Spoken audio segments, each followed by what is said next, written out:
I'm standing on Mobile's Government Street in the block just east of the intersection with Roper Street. Behind me was once a house numbered as 1119 that looked a lot like Mount Vernon.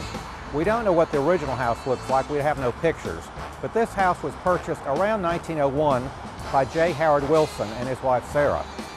Now, Mr. Wilson was an interesting character. He'd been a cowboy in Kansas and made a fortune, and we don't know what brought him to Mobile, but here he was, and he bought the streetcar company in 1893.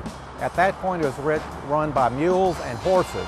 He converted to electricity, expanded that line, and made a huge fortune in real estate development. Mr. Wilson also gave us Mobile's Coney Island, which was known as Monroe Park, and he owned the Laclede Hotel as well. Mr. Wilson had George B. Rogers around 1920 remodel that Victorian house into a replica of Mount Vernon with many enlargements and improvements on the smaller house that had stood there. In 1930, Mrs. Wilson died, and he followed her in 1939. At that point, the house was sold to Wayne Palmer. Wayne Palmer owned the engineering firm which designed the Bankhead Tunnel. Mr. Palmer and his family moved out around 1959, and the entire block was demolished and to make way for the Albert Pick Motel. Now, the Albert Pick Motel was one of a chain of motels.